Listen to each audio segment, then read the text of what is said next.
Good evening, everybody. Welcome back to another Stock Market Sundays with the lads. How are we all doing, lads? We okay? Yeah, all good. How are you? Good. Yeah, I'm good, man. I'm good. So for anyone that's not familiar, we've got Will George, who's here every week, and we've got John, who's with us now, and we've got Ben. So we're going to got a lot to touch on tonight. So first things first, we're going to be looking back at the market predictions from last week. So the stream isn't doing too well. George, do you want to take over for me? Yeah, so last week, I think we opened up green just slightly. And then throughout the week, as everyone probably felt in their portfolios, went red and then more red and then more red. And by Thursday, I think we were sort of about 2% down and looking like both myself and Stream were assured for a point. And then Friday came round and I think Jay, Will and John all dipped into their pockets, brought out all their cash, pumped the markets and bought themselves an extra point, making the market swing green on Friday. It was a big rebound. So unfortunately for myself and Stream, we ended up sort of, I think, 0.1% up or 0.15% up, like really, really tight margin by the end of it. But it did end up being a green week. So a point for Jay, John and Will. No points for me, and Stream's endeavour to get their first point carries on. But better luck next time, I hope. Yeah, so for anyone that's new here who doesn't know what we do, we start a poll at the beginning of the stream. If you think next week the market's going to be green, then obviously tick green. If you think it's going to be red, then tick red. I have just started the poll, so everybody get on that vote and see what we're seeing. So obviously at the moment, a lot of people are going green. I think they're fed up of being bears.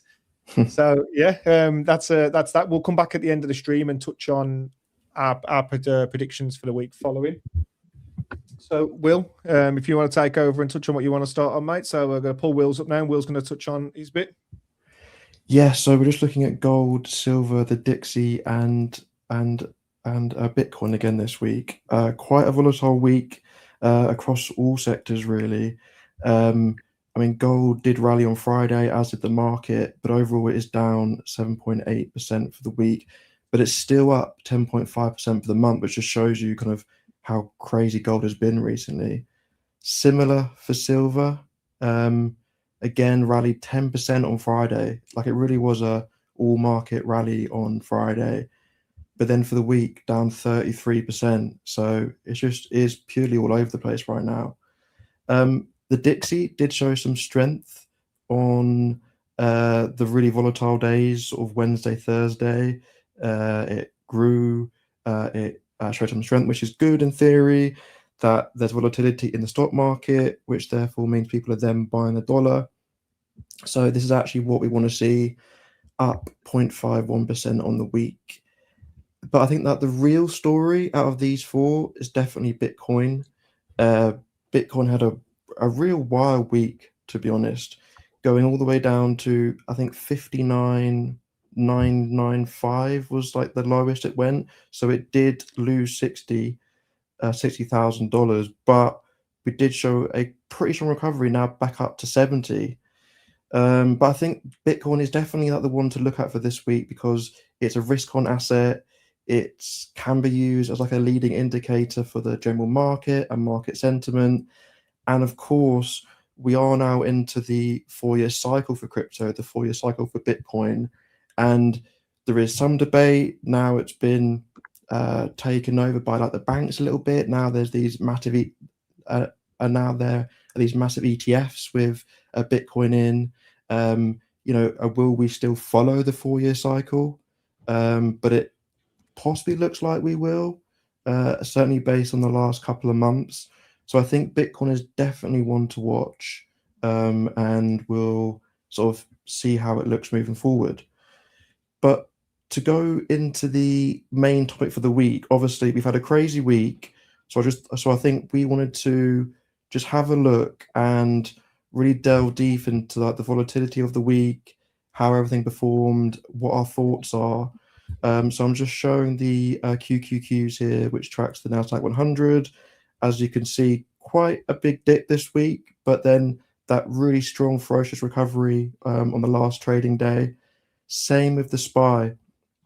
You can see quite a sizable dip, but now such a crazy Friday that we're only 1.01% off all-time highs. So a real volatile week. Wednesday was not pretty. Thursday was terrible. But I mean, a truly remarkable kind kind of a return on Friday brought us back to so close to all-time highs. Yeah. So is there anything else you want to touch on it, Will, or is that everything? Well, I guess I'm just showing the chart to then lead on to like the general topic of, how are we feeling? Like, do we have any new thoughts this week? Are we changing our strategy? What are we thinking will happen this year? So I think it was such like a stomach churner this week. Such volatility, such changes in the market. I think some software names are 30% down for the week. High beta was all over the place. So I think I just want to take some time to cover basically where our head's at. Yeah, so I think the first bit to touch on to this, which is most important, what people are listening to, is how do we cope in this situation? So, for instance, Ben, you're a bit younger, and then obviously we're a little bit older, so there's a bit of a mixed age range here. Ben, how do you cope in a situation like this? You've been doing it a few years now. Like, how do you cope? I just see it as like they're little blips in the road, really, and like, because I've got time on my side, and I always say to people, with the money that I've got in my stock portfolio is money that I don't need to deploy into anything else. Like, let's say, for instance, a lot of people that I hear have a lot of their money, especially the younger people, which is fine, which is fair enough, but have their house deposit in the stock market because they feel like they're not going to get a house in the next few years, so they're just saving up through that way, which is fine. But just know that if you are committing to that you are going to get downturns and things can happen. But the money that I put in my stock portfolio, I look at it as more of like a retirement or like an early retirement kind of fund where I'm not going to be touching it for a while. So these are just little blips in the road, and the research that we all put into our individual stocks, which is so important, you build conviction and you know what's happening with them. So I just look at it as discounts, to be fair, and it is just what it is. And yourself, Will, me and you are the older heads here in this stream. Will, how do you cope with something like this? That's a good question. I think it's something which I have said before, and it's definitely something I've learned over the last 12 months kind of being involved with this, is that you need to do research. You can't have borrowed conviction. You need to know what you're invested in, why you're invested into it, and you need to truly understand a lot of things. Like, it does take time. We spend a lot of our time researching, preparing for the stream, researching, truly understanding sectors, macro, stocks, financial sheets. Like, I'm not saying this to put people off. I'm saying this to try and encourage people to actually do the work. And if you haven't got that time, it's okay to buy a global index fund and chill, because that's still a fantastic thing to do. So I would say research, build your conviction, truly build it, and not just say, yeah, I think that's a good stock. Truly have a good reason, be able to explain your stock for 20, 30 minutes, know what the competitors are, know what the margins are, know what the free cash flow is. And these are numbers which you should really have in your head. So research, build true conviction, and I think over time you'll know what that really feels like. Those two things then equal, you can handle volatility, you can stomach the ups and downs. So that's really important, I think. So my take on this as well is a little bit similar to yours, Well, and we'll touch on the other lads. I think this is why, and this is why everyone's perspectives are always going to be a little different. At the end of December, beginning of January, I sort of positioned my portfolio in this infrastructure. I thought, obviously, the subsidies would be the reason as to why this happened. Obviously, it didn't turn out to be that way, but I positioned myself to make sure I was at least a percentage of my portfolio cash, which put me in a position to lap up these dips. And I think that's always a good forward thinking, and everybody's perspectives are different. But my perspective is, I think this is why most portfolios should be some cash. Now, I know yours is different, Will. I know some of the other lads different for saying that, but me being a percentage cash put me in a great position this week where, yes, my portfolio was down loads, but I've also managed to dollar cost average a lot of my positions, and I've also managed to open a certain amount of positions that I had price targets on my board for at the exact price targets that I wanted to get into them. Now, before I touch on with you, John, because I know your portfolio is a little different as well. George, I know you have some anchors in your portfolio. So how do you handle stuff like this? Yeah, so for me, actually, what I do personally is not a lot at all, because the way my portfolio is structured is partly is to absorb times like this and to weather times like this, and that's through having a cash amount, like you said. And I used, I think so far, about 15 to 20% of that cash amount on these recent dips. So I've still got 80 to 85% of that cash amount there for more dips. Having ETFs and funds and global index funds as part of my portfolio means they often not a lot happens to them in times like this. Like as Will said, we're still near enough all-time highs, so actually that side of things is untouched. Effectively, they will balance out the volatility that I'll then see in the high betas or growth stocks that I hold. So I personally don't really do too much because my portfolio, the way it's split out, is, as I say, it's designed to be able to cope and weather things like this. I think for those who are newer to investing, use it as an opportunity to retest your conviction in stocks. Go back through, check what it is you researched, why you like them, what you're looking, forward-looking, what it is that you are aiming for with that stock. If anything's changed, make something from there. But also more widely, if your emotions are changing, then sort of sense check yourself. You should be able to, especially if invested in individual stocks, be able to weather and get through times like this and manage your emotions. And if it's something that's affecting you in a negative way, then maybe to reflect on that and make some changes. Just use it as an opportunity to resense how you invest and your wider strategy, I'd say. I think it's also important to actually remember that the stock market does go down. This is a feature, not a bug. And this week, the stock market, as I said, ended 1% of all-time highs. So even though we had that craziness this week, think about where your portfolio would be if we actually had a 10% dip and how you would feel then. So it's just so I think it's a good time to think and just have like a general reminder that this does happen and that's just part of it as well. So I think it's important, like a learning point as well, to understand these things, but also what really happened this week. So obviously there was a lot of volatility. The worst day was when the really bad jobs data came out, which I think was on Wednesday. Actually, Jake, can you share my screen again? Sorry. So we had some bad jobs data which came out on Wednesday, and that was a definite negative signal for the market moving forward. But Friday, the market rebounded really strongly. What changed from Wednesday to Friday? Well, I mean, I cover as much macro as I can. I don't think anything changed. So it doesn't need to be logical. It doesn't need to follow rules. It doesn't need to always make sense to you. Sometimes these things happen because they happen, or like there's certain things going on in the background, or a Wall Street seeing something which maybe we haven't seen yet, etc., etc. So it's just one of those as well. Oh, sorry. Yeah, sorry. I was just going to say, like, when you said there doesn't always need to be something like a macro reason. I think like it's just healthy for the stock market, because just going up and up and up just doesn't work. Like all the valuations are just getting stretched to, well, we were all talking about obviously Palantir at one point. Like the valuation, I think at one point, like six or 7 months ago, went to like 600 or whatever. And there's just loads of crazy valuations. And I just think sometimes it just needs a bit of a reset. And I think that's why individual stocks got hit. Quite a lot of the low cap ones got hit quite bad. So like you say, I just think it just needs to happen sometimes. And I just feel more comfortable now that we've had a bit of a drop with, let's say, the individual stocks, like the high beta ones, because some of the valuations are starting to look a bit more attractive. So yeah. And John, yourself as well, John, like what do you think of the volatility this week? What's your point on it?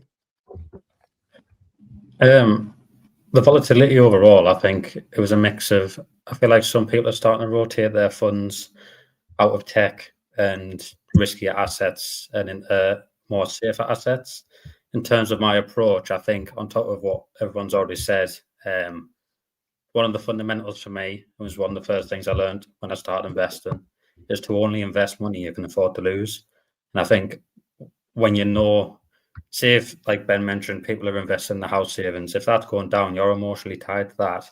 But if you know you're putting in money that you can afford to lose, when I see weeks like this, it doesn't really impact me. I had a little chat with Will in the DMs a couple of days ago, and I said I love it when stuff happens like this. I'm a little bit sadistic. I think it's an opportunity And to what Will said, if you go back to your investment thesis and you've done enough research and literally nothing's changed within your stock, there's no reason really for me to react. But to me, it goes down to number one, fundamental of don't invest what you can't afford to lose. And I think that comes back to a little bit as a saying goes, keep it simple, stupid. And obviously that's not like an insult or anything. If you don't know that, go look it up. Sometimes just doing nothing and keeping it simple is actually the better thing to do. And obviously, I think some people, like you say, in this aspect can get very emotional. And if you get too emotional and you're seeing your money down, I mean, I've rotated a lot of mine around over the last few months into some more anchors, etc. But I still see massive swings. But just keep it simple, stick to the plan. Like Will said, have conviction in what you hold. Most people say they're in stocks and they're an investor, which means for a long time, it could be 5 to 10 years. So it doesn't really matter what happens today as long as the fundamentals correct. I think it's really helped me by getting more onto the charts, and I'm intentionally using only the 4 hour, the 1 day, and the 1 week. And I think using only those 3 candles, it kind of forces you to look a bit more longer term, because you realize that it doesn't matter if you don't get the perfect bottom, because I mean, like, who does? But as long as you maybe buy at a decently low range, or you know, on that candle towards the bottom in that the general area, if you're in a good stock in 5-10 years, it doesn't really matter. So I think it is good to have this kind of thing. You know, it really sharpens you up, and it makes you want to learn more, I think, as well.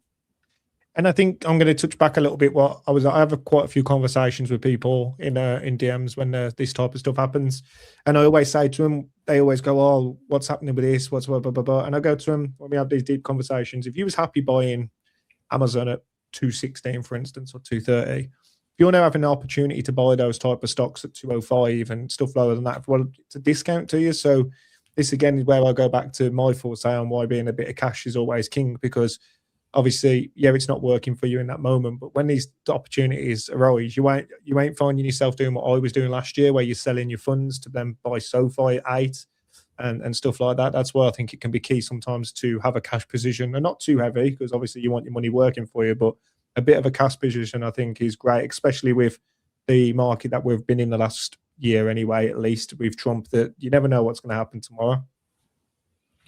I think one thing to remember as well is that I saw quite a few people in the community this week, but have used their cash too early, and I've done the same before too. So I'm not saying it's like a critical mistake, but again, use it as a learning tool to be slower to deploy your cash.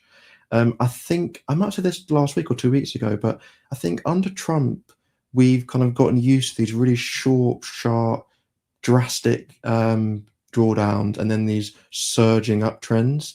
But in reality, like, the market isn't that quick. Things can take weeks, months, years to unwind and then kind of move forward.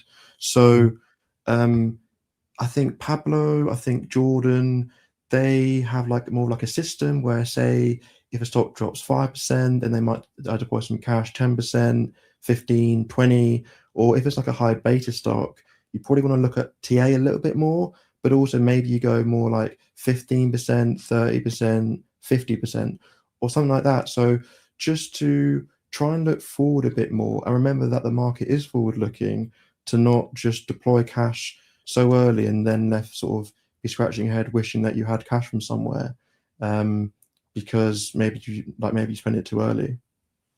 Yeah, and I think, I mean, you had this little conversation. I think we'll touch on this later in the 3-day rule anyway, Will. But I mean, I did the same. I seen PayPal drop in, bought some at 48, but then I'll buy it down. But again, it's about having a plan, not rushing, not spending it all too quickly. I mean, someone's just mentioned Ondas. When stock like Ondas is a great example.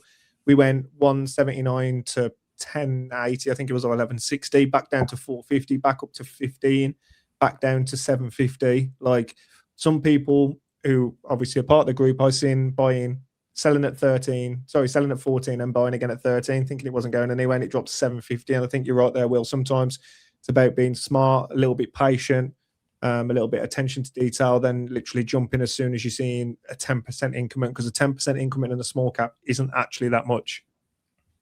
Yeah. Is there anything else that we want to touch on that, guys? Is there anything else you want to touch on that or add to that segment there, lads? I just want to say one thing, because what Will said, how we've had some sharp like drops and gains.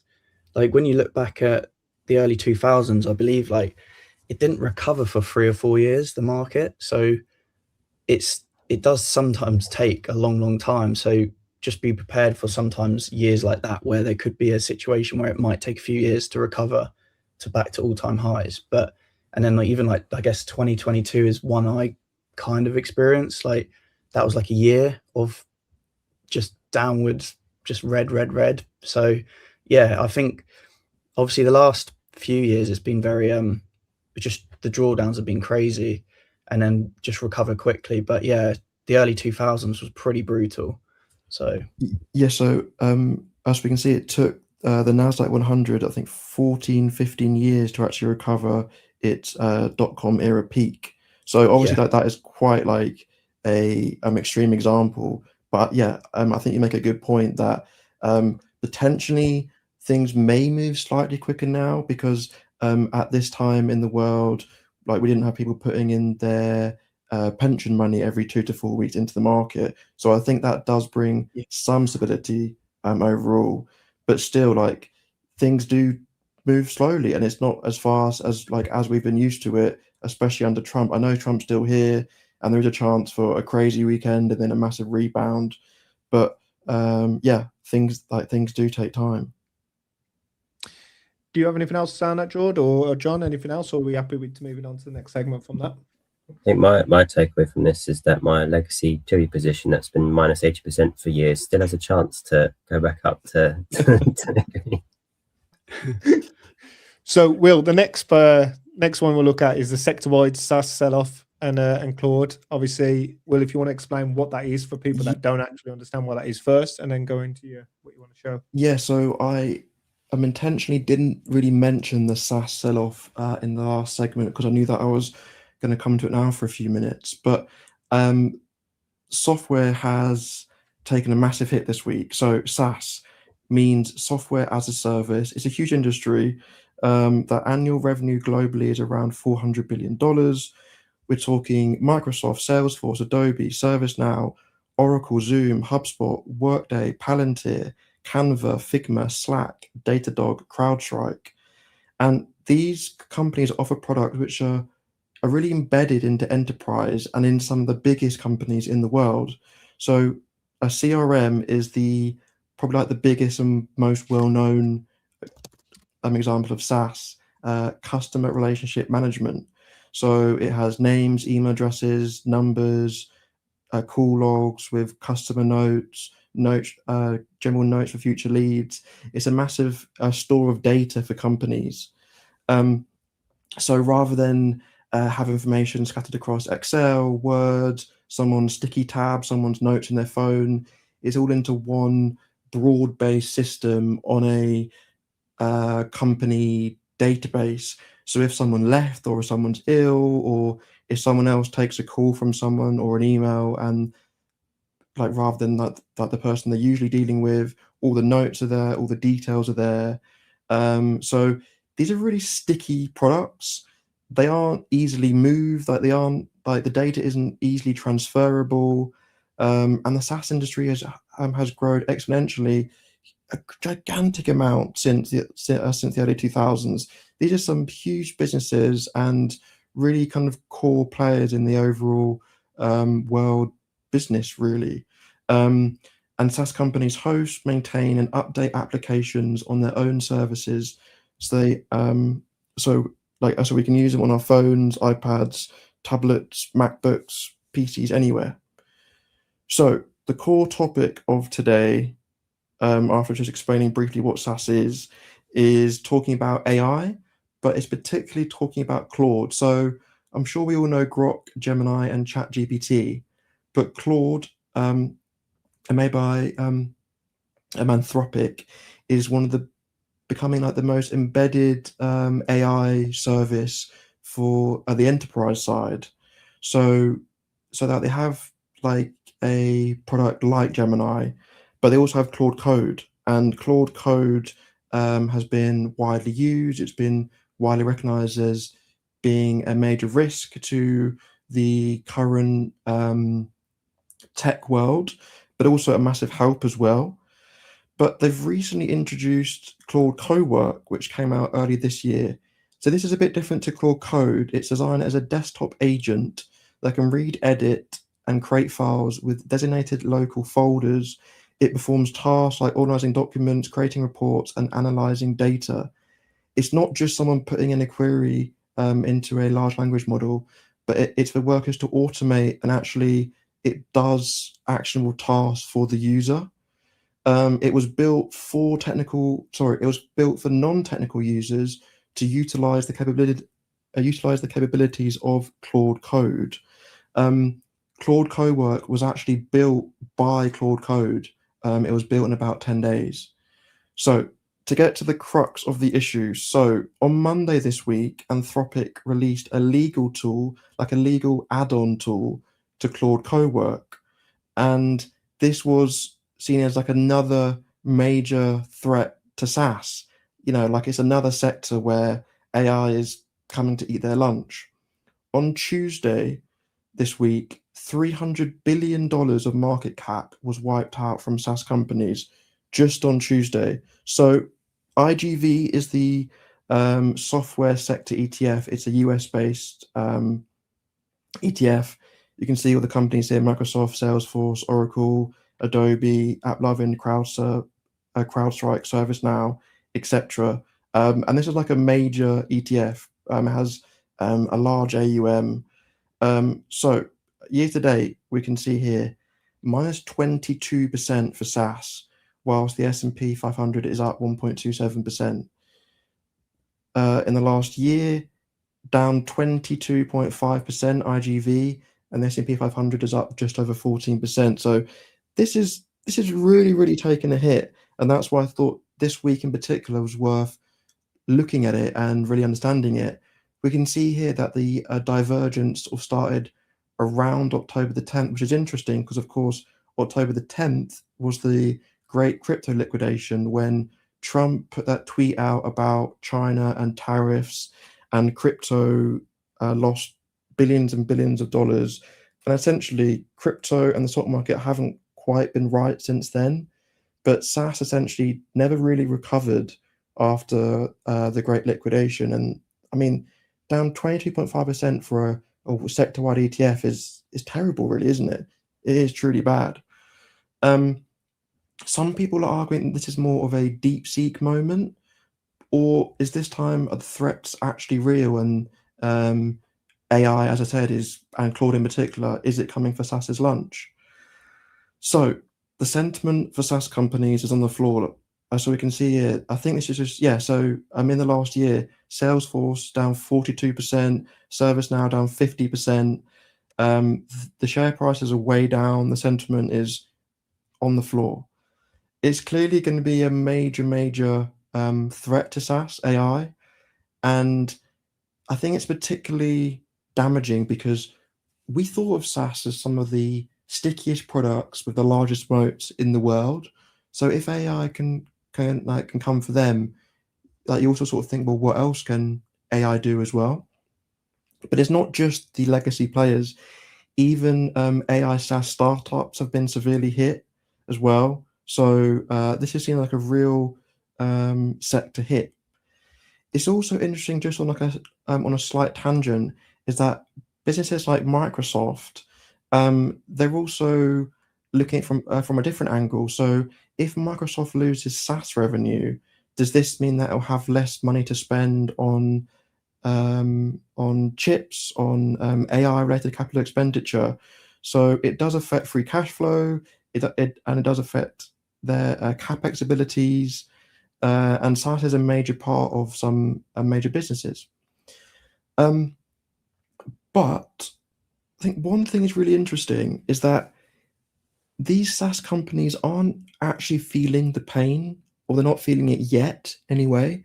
We can see that their revenue growth over the next 12 months is actually steady to growing. It's around 13.5%. Whereas the main thing that's happened is that the multiples have been severely compressed. People no longer want to pay so far ahead. So a free cash flow has taken a major hit.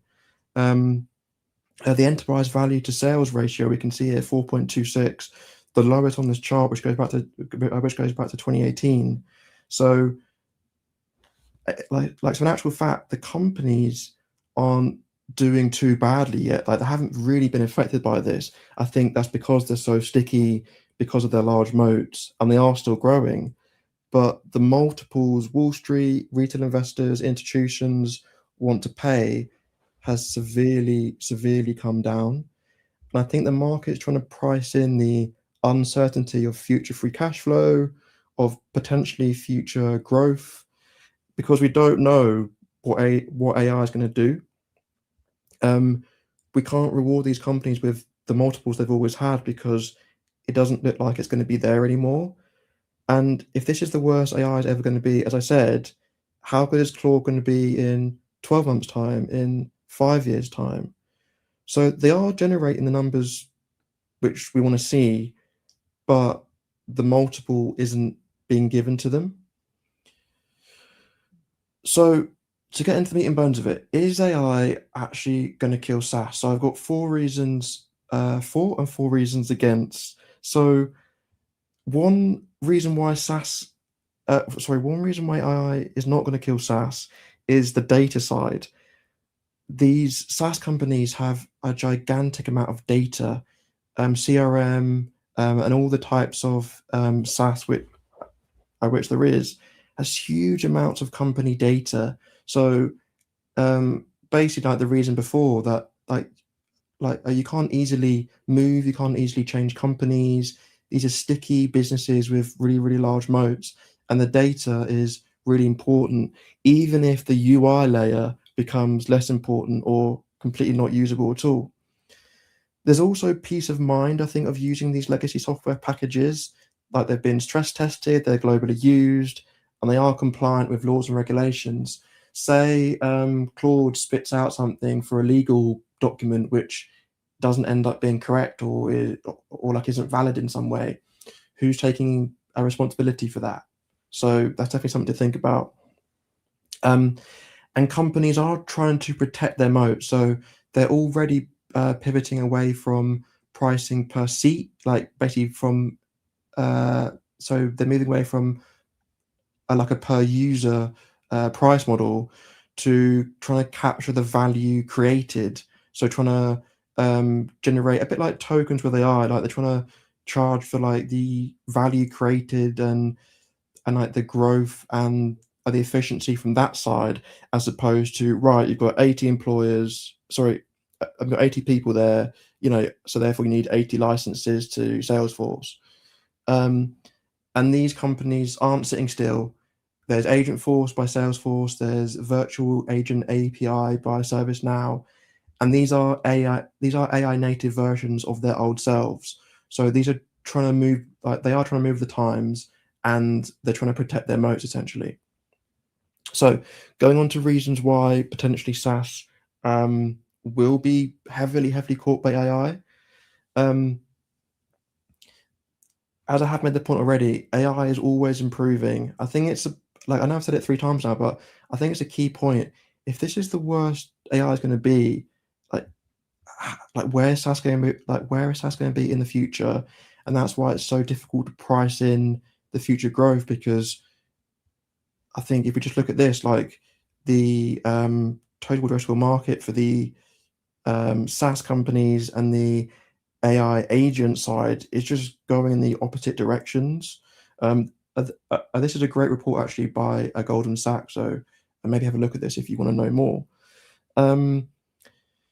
So users no longer with the rise of agents, users no longer actually need to use the UI of the SaaS businesses.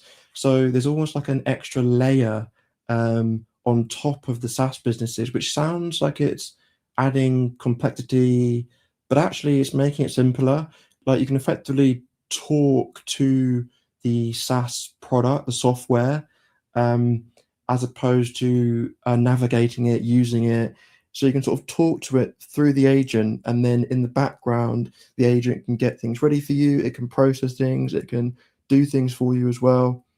A lot of SaaS businesses also have tens, if not hundreds of available options and different products and different features. But most companies only use 5, 10, 20 of these.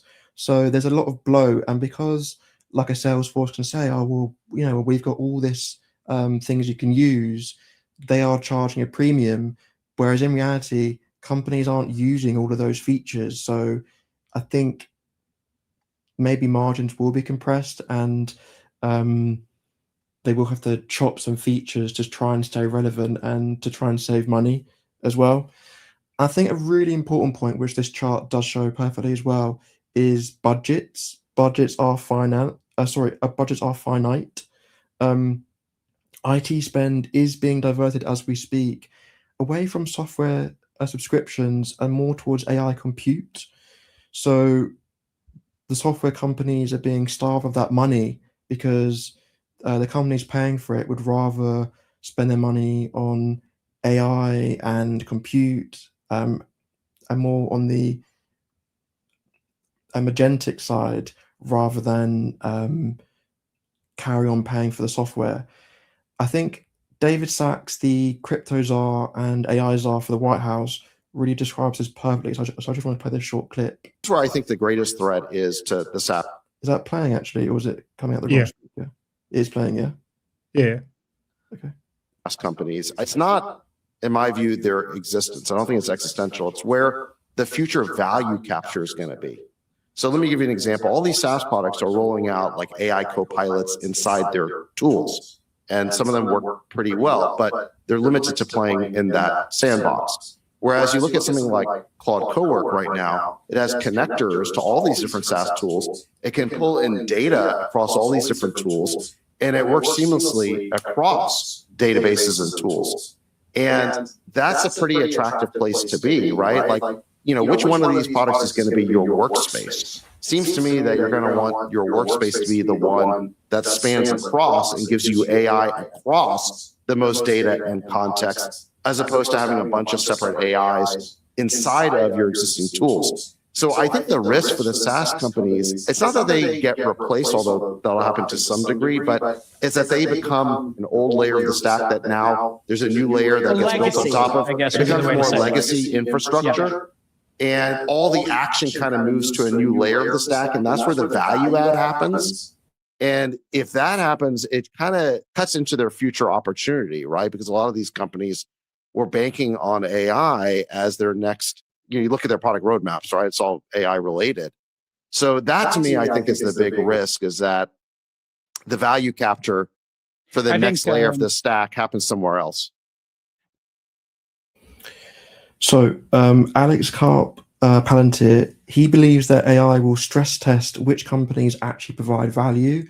He argues that most SaaS is slop, and only companies that solve hardcore problems survive the peak AI era. Sundar from Google, he focuses on the agentic workflows.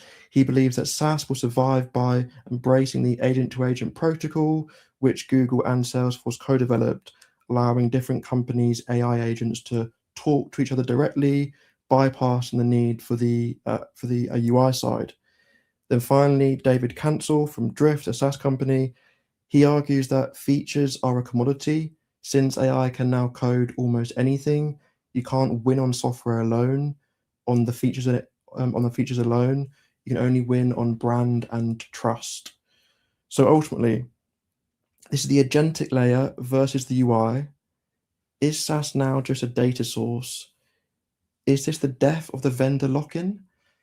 Do we need to buy these expensive, sticky products anymore when we can just build them ourselves?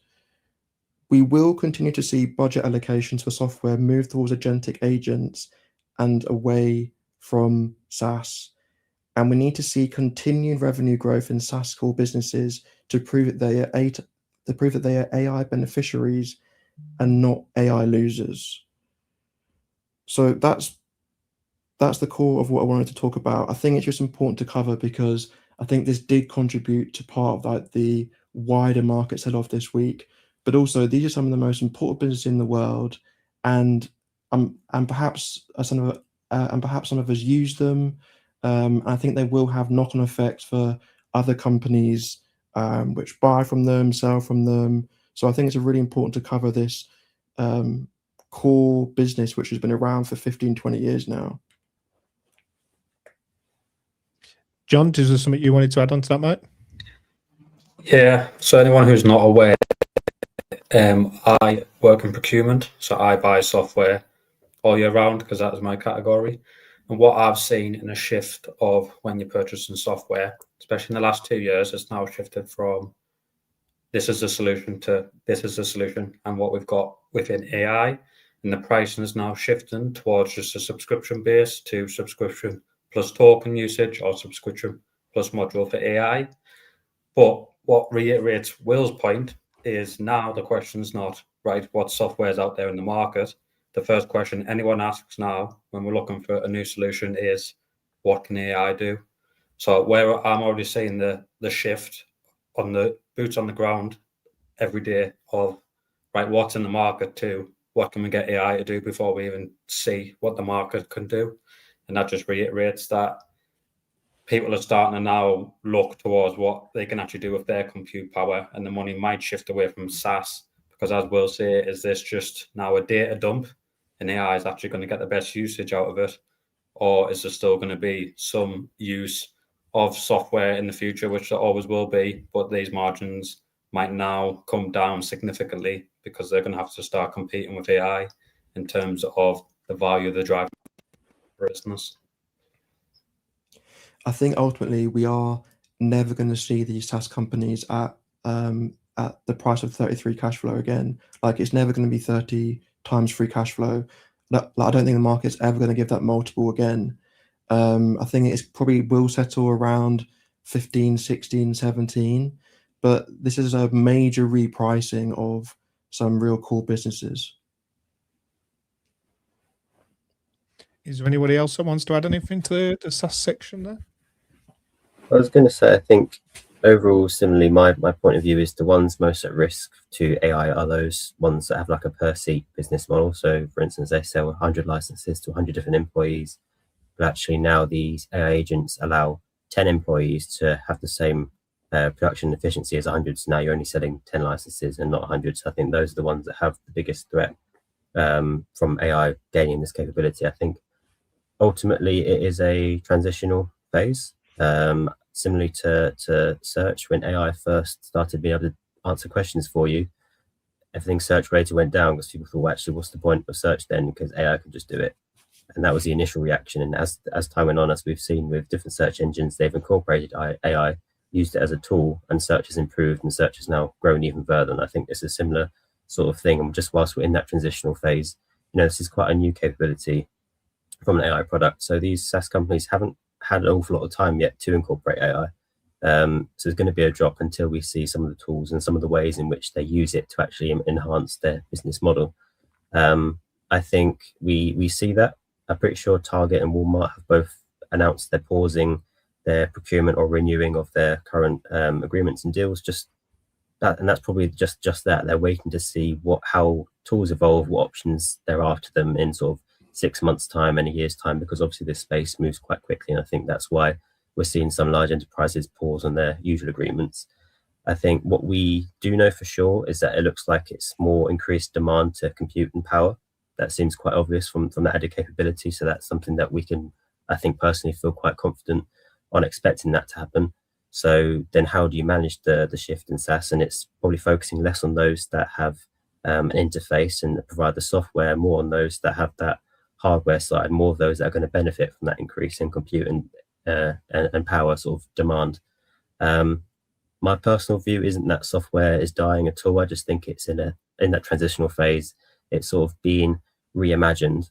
So naturally there's going to be a valuation reset where it may come below its fair value looking forward, but the valuation is being reset until things evolve and investors institutionally and retail wise can better understand and gauge what their actual potential and sort of future outlook is going to look like. So that's why I think we see so much of the valuation come off, just to reset until a sort of a new premium is decided in terms of what tools and capabilities we see evolve from the market. Because as I say, I mean, we've all witnessed the AI capabilities, and the AI side moves very, very quickly.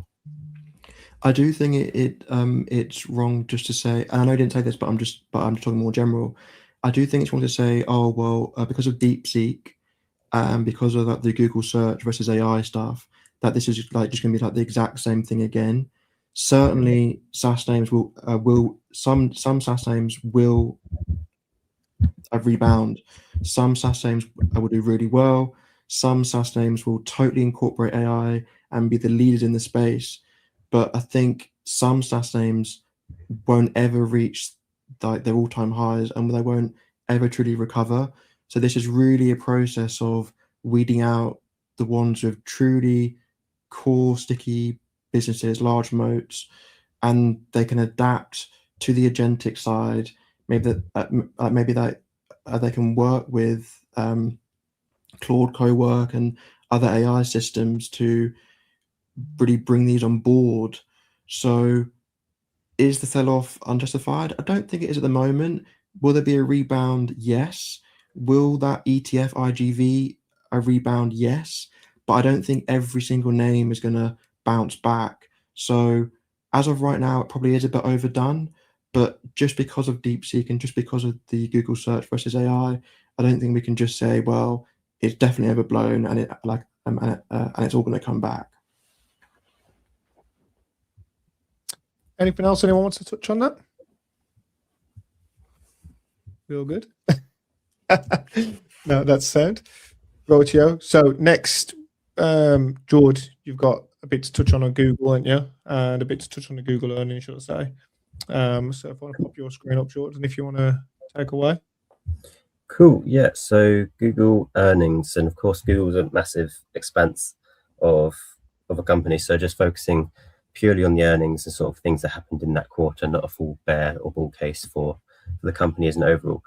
So my personal opinion on it, it was a really, really big earnings quarter. I feel like I say it every time. They feel like they get bigger every time, but it was a huge earnings quarter. I'm not going to run through all these numbers. They're here for you to look at, or if you're in part of the community, you'll see a larger breakdown message in the Google channel.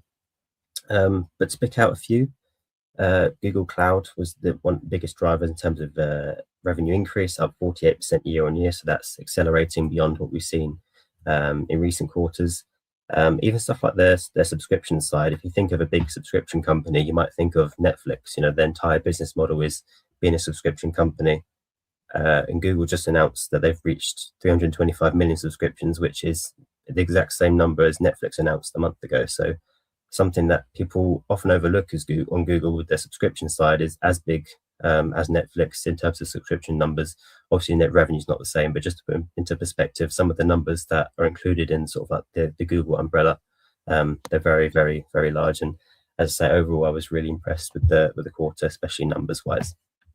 But I'm not going to go through all of it. So just to pick out what I think were the three sort of highlights from the earnings quarter, which was around AI and Gemini, around their cloud sector, and of course CapEx, as you've probably seen announced and talked about a lot online already. So to touch on AI firstly, so they launched their Gemini 3 sort of family of AI products this past quarter. So that's normal Gemini AI, so Gemini 3 Pro. They've got Gemini Imagine, Veo, Chirp, Lyrius, all of their different sort of generative AI models for images or voice, music, and it was a pretty big success. So they quoted in their earnings call that it was their quickest uptake of any model they've released so far. And already from comparing Gemini 3 to Gemini 2.5, which is obviously their previous model, they're processing 3 times as many tokens daily as 2.5. So the demand and the usage has increased massively with this new model. They reached 750 million users on the Gemini app, which is up another 100 million from last year. So again, from last quarter, sorry. So again, the numbers are just accelerating quicker, not just raising a flat increase rate. And then also really importantly, they mentioned that they, over the course of 2025 as a whole, have managed to reduce their unit cost on Gemini by 78%. and that's effectively what it costs someone to create a token through their generative AI, which is a massive difference. I think a big part of that is the fact that Google has their own self-produced chips. They use their 7th gen Ironwood TPU a lot, which is much cheaper than NVIDIA's Blackwell chips. I think by about 50% in terms of the average power usage, so electricity-wise. And of course, if they can make it cheaper, they increase usage, they increase demand, they increase profit margin. All the good numbers that you want to see go more and more green. And that transfers into revenue. As I say, their margin increase, but their revenues increase. And they also mentioned on the earnings call that revenue from their generative AI products increased 400% year on year from Q3, which is just a crazy acceleration. And with what we're seeing now is the AI side really transfer into driving their revenue side. And then also on the AI, as you may have seen already, they've announced a big agreement with Apple. So to Apple, Gemini is going to power Apple's AI products. On the surface, and when I saw it initially as well, the sort of fee that Apple was paying Google felt quite low. It was in the billions, which I know isn't a low number, but for the size of companies that they are and the sort of the scale of the agreement felt quite low. But actually, I think on reflection, the deal sort of pays for itself. Okay, Apple is giving Google an upfront sort of agreement payment for the whole partnership. But actually, I think the bigger picture for Google is the access. What happens now is Gemini is now put out into, I think it's like 2.5 billion iOS devices. And I think that's the bigger value for Google. It's not the however many billion Apple's paying Google to use Gemini and use Gemini to power its AI tools. It's Gemini now having that reach to even more people. Of course, it's not going to be 2.5 billion extra people. I've got an iOS phone and I have the Gemini app on it already. But it does reach out to a massive pool of people, increases the Gemini usage, increases its reach, which, as I say, I think is a bigger value than just the money from Apple themselves. Then just sort of going on to it further. So bringing search a little bit to the AI side. So the past quarter was a real big sort of reimagining and innovation of their search, which of course has been Google's main driver of revenue and where they sort of started.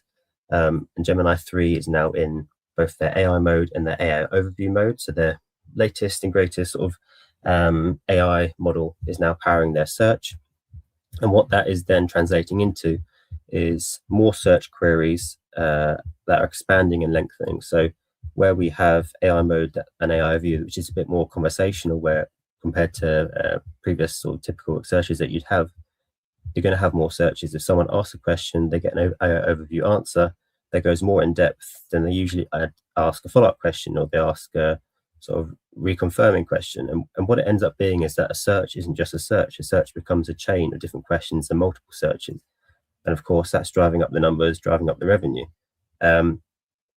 What we also sort of see with that accelerated usage of search and queries is more revenue. And especially in the retail side is sort of the biggest driving factor at the moment behind their search revenues, which then moves into the agentic shopping space. So towards the end of last year, they were exploring a sort of common standard for agentic shopping in terms of defining what the parameters of that sector would look like, what the rules might be, and doing that in conjunction with Walmart and Target and some other big sort of commerce players. In short, what agentic shopping is, sort of the theory behind it, is that you would go onto a search browser, search for what it was that product-wise that you were looking for, and effectively an AI agent would almost be like your own personal shopping assistant, where it will look for that product for you, it'll look for exclusive discounts and price valuations for you, and it'll also buy it for you. So it's this whole new sector that's being reimagined, which by 2030 is projected to produce tens of billions of dollars in revenue, of course, if it's a success. And then through that, the search revenues expand as well. So whereas search revenues for an ad would just be the ad side, if an ad then converts into a sale through that AI agent, then there's an additional commission fee that goes to that AI agent as well. So effectively, you can create like a double layering up of search revenues, and again, just expand them even further. So that's a really interesting space to be watching going forward. What they did mention in the earnings call was that sort of last year was laying the foundations for that. So as I say, drawing up that sort of common standard, exploring what it would look like. And they mentioned 2026 is the year to start deploying that. I don't think it's going to be right around the corner. I think it'll probably be the second half of this year. But it's something to be watching for sure, because that is quite an exciting opportunity and a sector that I think could grow pretty quickly if it does work well and does sort of become like a popular uptake. Then moving on to Google Cloud. As I said, we saw some big revenue growth there, so 48% up quarter on quarter, so year over year, which is just a massive increase. I was expecting 30% maybe again, similarly from last quarter, and it's accelerated even further, and 30% already was an acceleration from the quarter before that. So their cloud growth is increasing faster and faster. But I think more importantly, so are their margins, their operating margins, so what they're actually making a profit of. And again, that goes back to the theme of where Google is really showing how AI is now converting into revenue and making money rather than just increasing numbers. And of course, that's one of the big concerns with the whole talks of an AI bubble is, does AI actually pay off? And all this CapEx that's going into AI, is there any actual reward coming from it? Or is it just a pit of AI spending, and a revenue?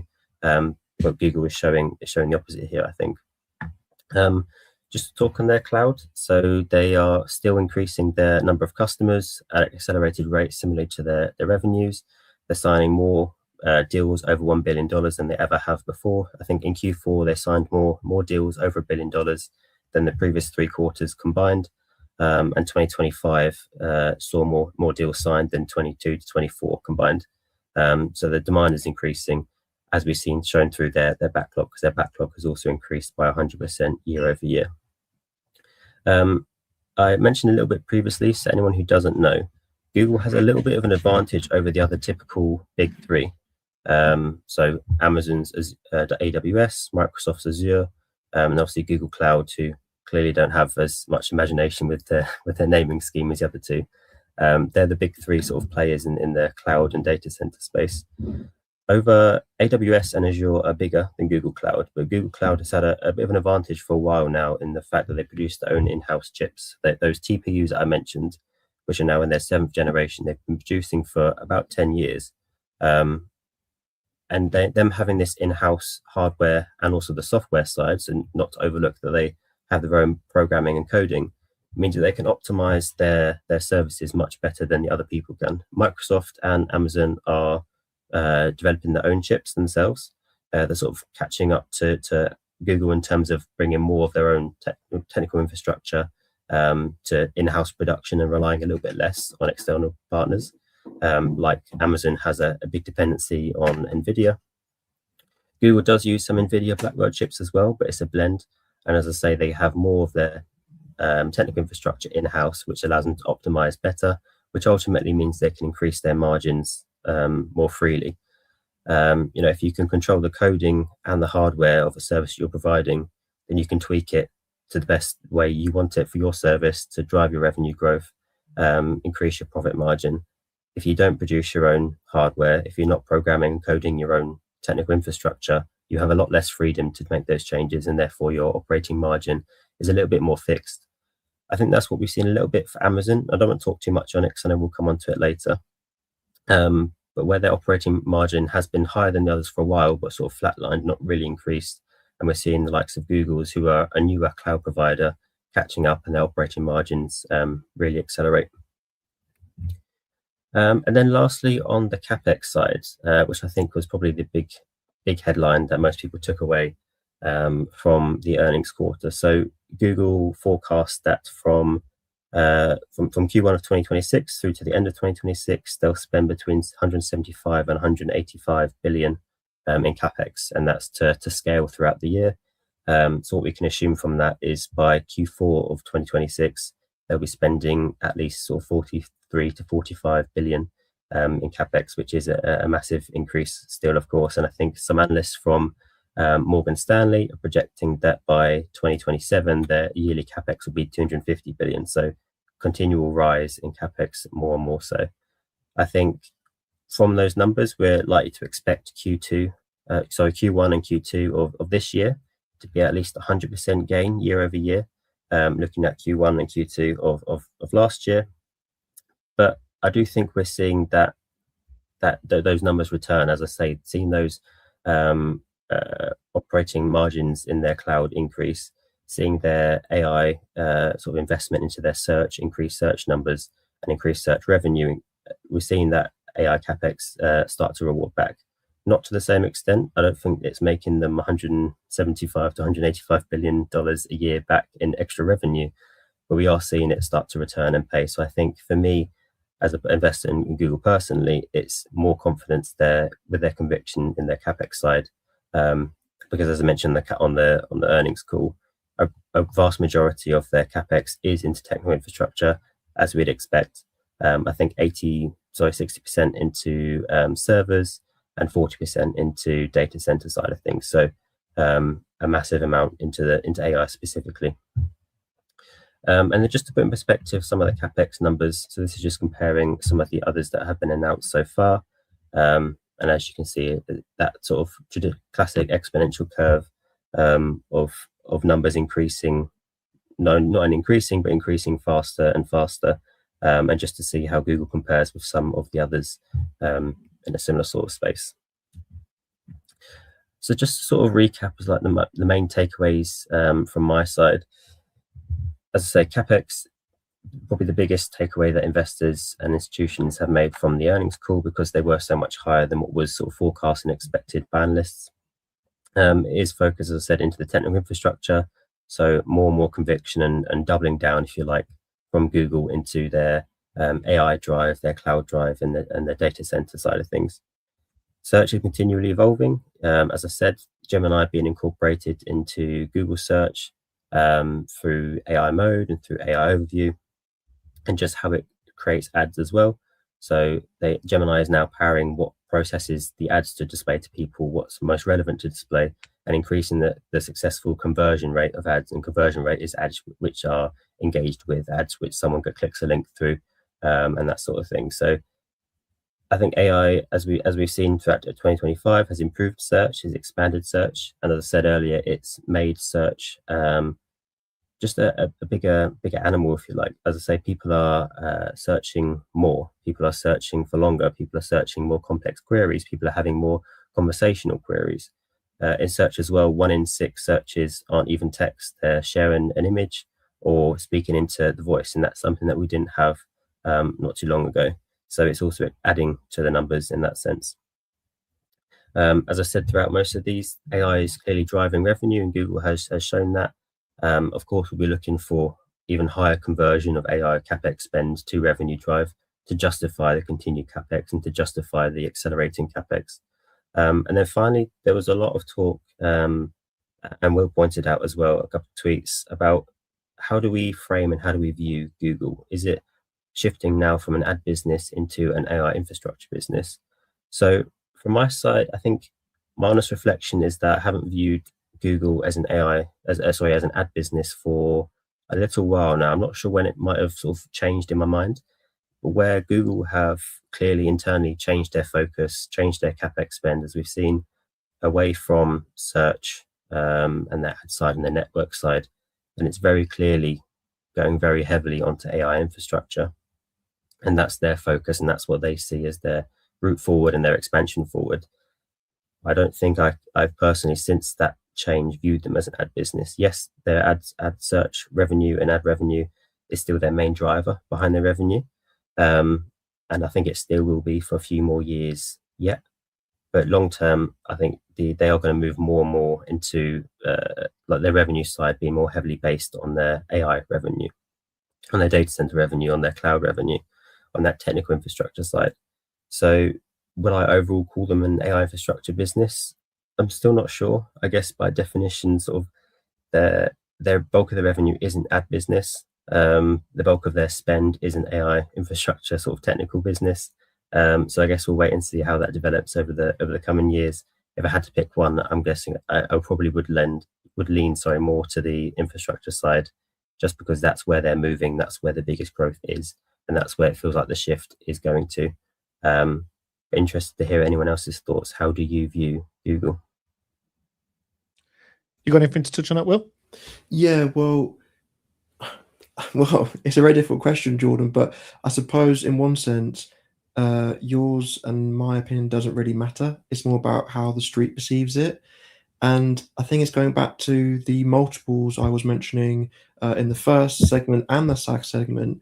It's at what multiple does a Google trade at if they're spending that much on CapEx every year?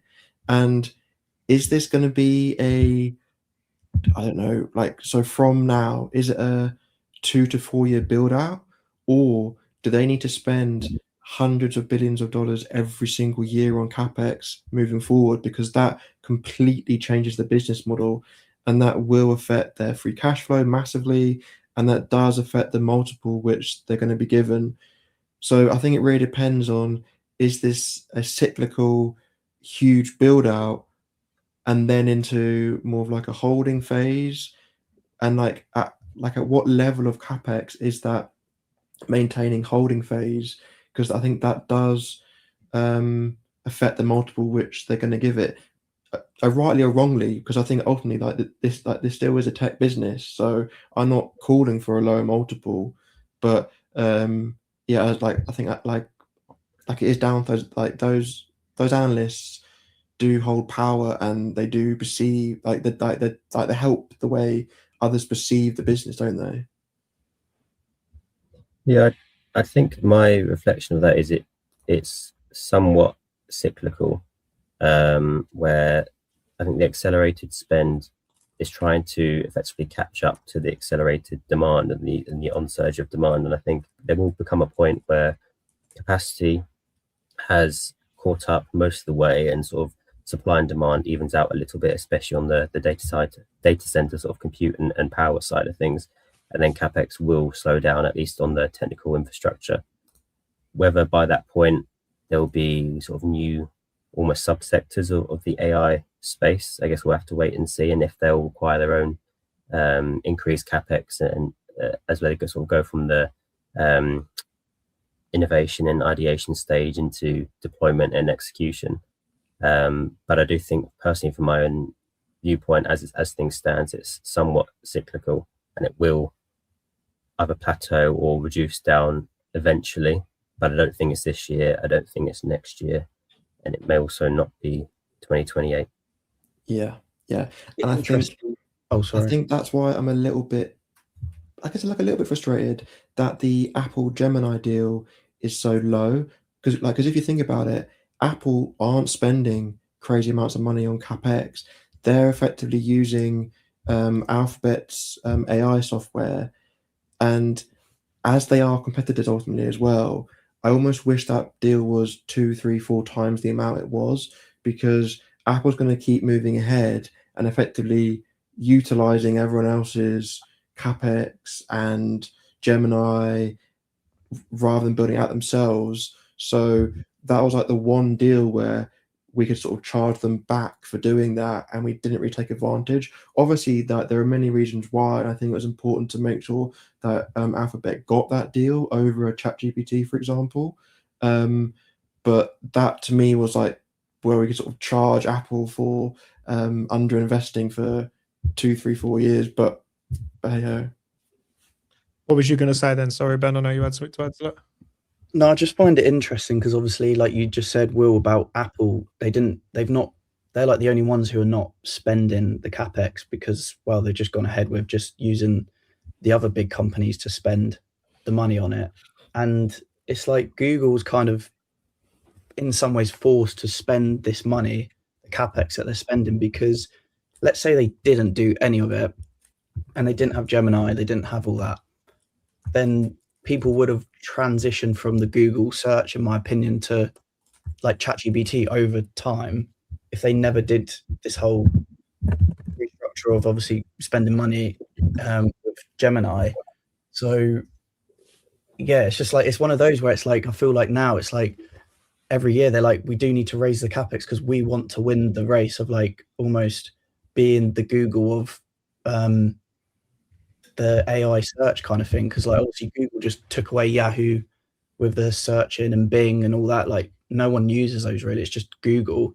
Whereas I feel like, I don't know what your guys' thoughts about this is, like, are people going to have like a go-to place to with their AI searches, i.e. Gemini or ChatGPT, or do you think it'll be spread around more, or do you think it'll be a situation like years ago where Yahoo was the biggest one and then Google just took over and had the biggest market share with the search? Yeah, well, I think the companies are having the mindset that there's going to be one winner, so that's why they're going all in. That's why Meta's going all in, because they think that it's going to be like a winner takes all. But in reality, ChatGPT's numbers are coming down, Gemini's are coming up. So there could be more winners. But yeah, you're right. Like, it's going to be very interesting, and we'll have to see where it goes. But talking of artificial intelligence, Palantir, one of the key companies in this space, they had earnings this week. Yeah. So what I'll do is I'll go over some numbers. We can have a look at You the want to numbers. share your screen with me again, Ben, and I'll load it up. It doesn't look like it's here. Yeah, so the first screen I'll show you is obviously just to show you their report. So obviously they did beat their EPS by 9%.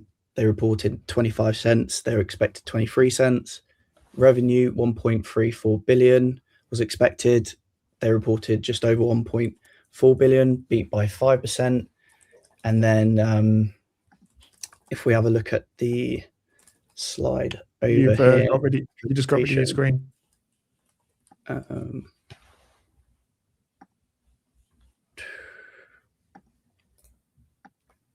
do that. So yeah, so the rule of 40, obviously Palantir do smash this out of the park, especially as you can see on screen, all the software companies down at the bottom there, then you got Palantir in the league of their own, and they reported 127%, which is obviously adjusted operating margin and revenue growth put together. So they get the rule of 127, which is insane. And then there's a few highlights that I'll just read out with their growth, and their US revenue grew 93% year on year and 22% quarter over quarter to 1.08 billion. US commercial revenue grew 137% year on year and 28% quarter over quarter to 507 million. US government revenue grew 66% year on year and 17% quarter over quarter to 570 million. Revenue grew 70% year on year and 19% quarter over quarter to 1.41 billion. 72% year on year and 19% quarter over quarter, excluding strategic commercial contracts. Like we said, rule of 40 score was 127%, and that's been increasing every single quarter, which is interesting to know in the future. How far can it go?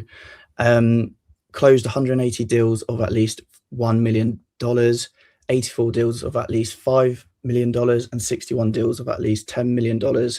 Adjusted free cash flow of $791 million, 56% margin. Adjusted operating income of $798 million, 57% margin. US commercial remaining deal value grew 145% year on year and 21% quarter over quarter to 4.38 billion. Highest ever quarter of US commercial total contract value of 1.34 billion, 67% year on year. Highest ever quarter of TCV of 4.26 billion, up 138% year on year. Adjusted EPS of 25 cents and GAAP EPS of 24 cents. So yeah, and then what I'm going to speak about is the ship OS, which is very interesting because it's quite similar to obviously the situation when I was investing into Palantir. They had a client called Airbus, and they were using it for obviously efficiency. And this is quite similar, the contract that they got, and I'm sure they'll build it up even more. But pretty much, if you have a look at here, so Ship OS saving money and being time efficient, manufacturing time dramatically decreasing, and being able to spot problems way before time. Early detection of design of production issues prevents expensive late stage fixes, which are extremely costly in shipbuilding. Faster production cycles, faster delivery, faster revenue recognition. And as you can see, some of these stats here, submarine schedule panels. Yeah, that's what I was about to say. It's still on that same slide.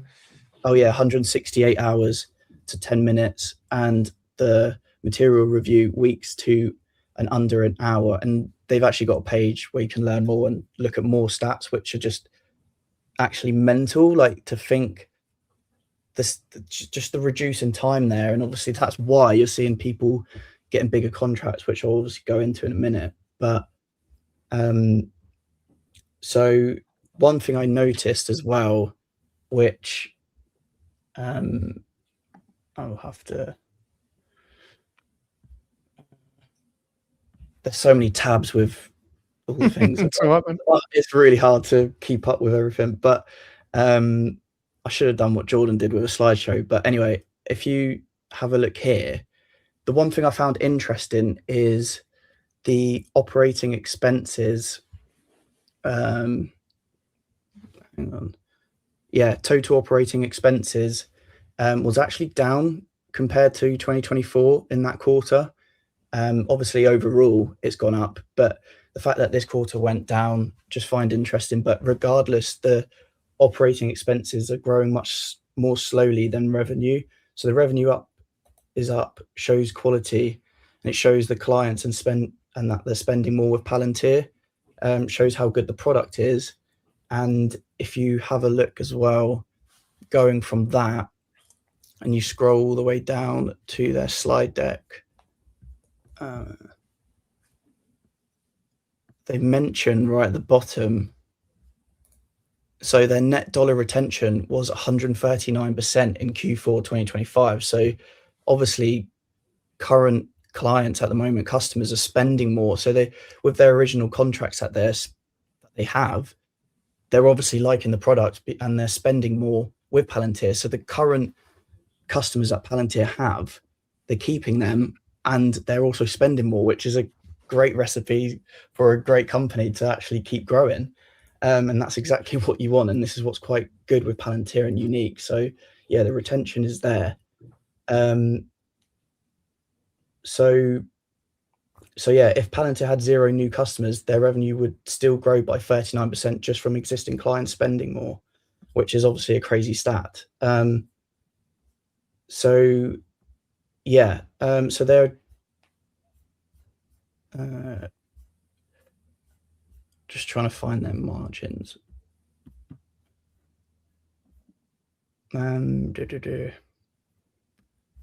If you go off their margins, if you look back, their operating margin was 25% this time last year, and now it's 57%, their operating margin, which is obviously a huge gap up.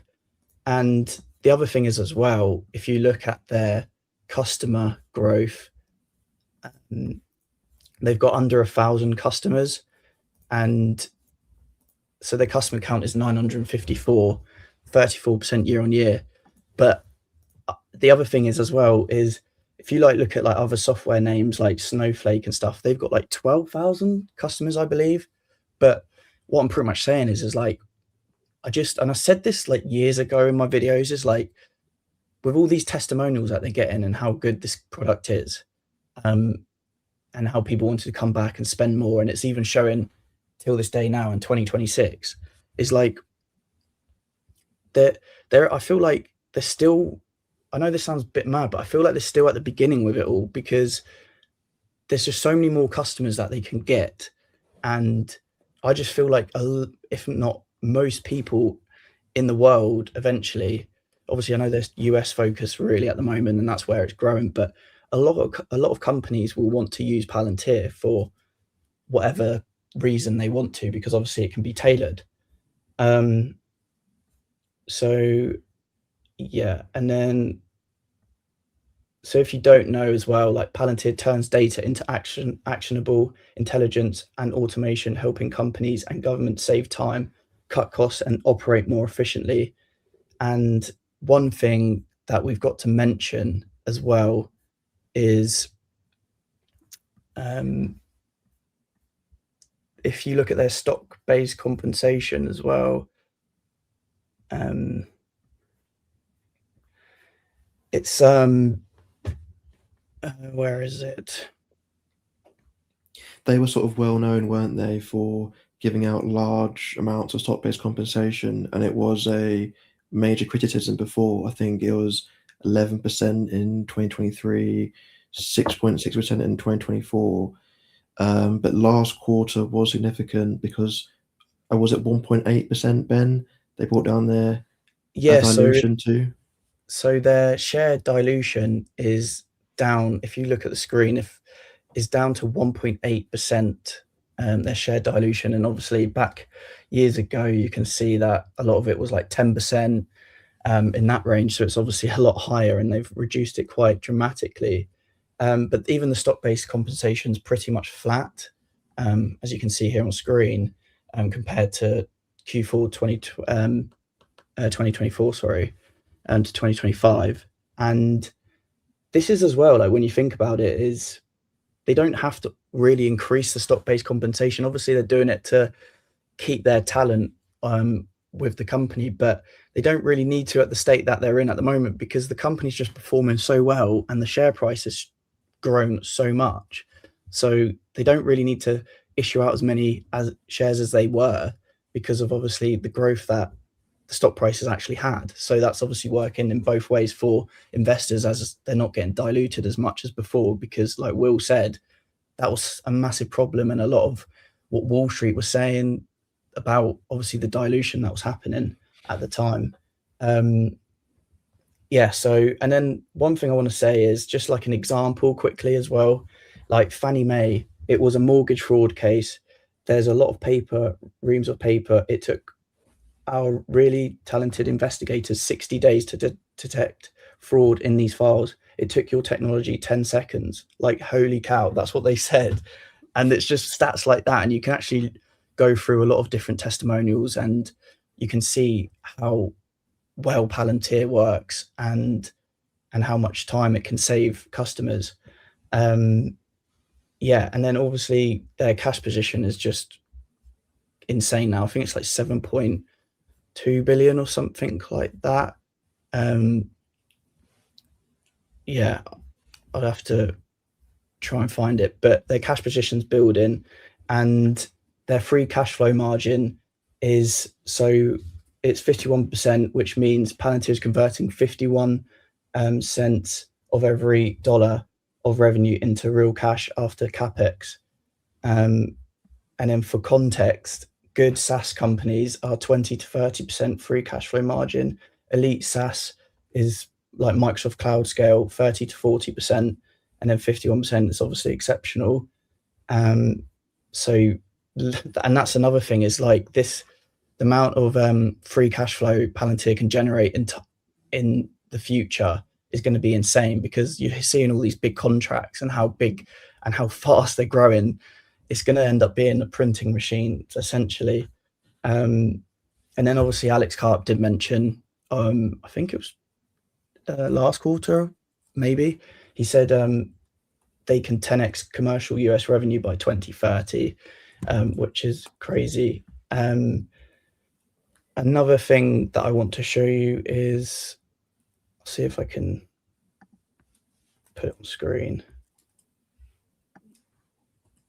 Can you see that? Yeah. So their forward PE is now dropped to 102, which obviously is still high, but realistically, when you think about the growth that they're having right now, that multiple is dropping quite dramatically. I mean, obviously, not so long ago here, the forward PE was 250, and then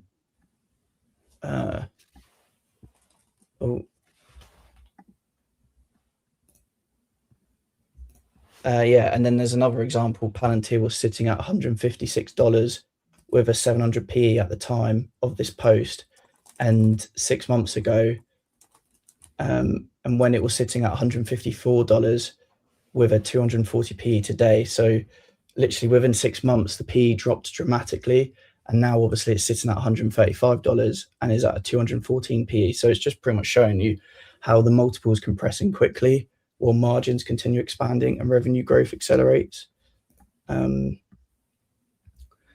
So obviously their guidance they have mentioned as well.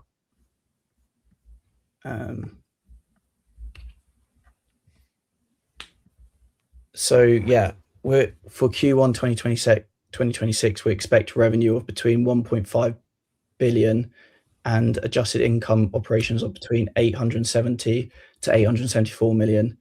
And then they've obviously gone on to say their full year of 2026. But one thing I'll say is they're announcing revenue growth of a guide of 61% year over year. And obviously Palantir does tend to sandbag as well a bit. So I wouldn't be surprised if they hit a 70% year on year growth rate again. So we'll have to see with that. And then one thing I'll say is I just think it's with Palantir, it's such a hard company to, it's just hard to find a company like this that have the margins that they have and the growth rates that they're having at the size of the company that they're at now. It is going to be interesting to see where Palantir does go. And I can have a look at the expectations for Palantir very quickly.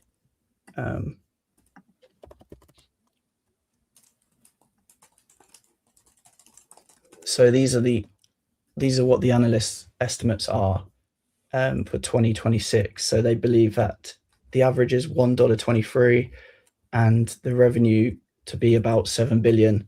And then in 2028, they project that it could be 14.3 billion with an average of $2.56 EPS. So yeah, that's that with Palantir. And like I say, you should go and have a look at different examples of how Palantir is used in different companies, and you'll see how amazing and how great this the customers and clients are rating Palantir. So yeah. No, I appreciate you sharing that with us, Ben, and touching on that, and same with you as well, George. You both did great presentations on each of those stocks, so I really do appreciate it. John, I know you're going to touch a bit on Amazon now, so obviously I'm going to share the screen for you and obviously the graph. So if you want to crack on with that, mate. Oh, can I? Sorry, Thank you. I apologise a lot. I've just got one thing I want to show as well. Going back to this, share your screen, mate. Yep, share your screen.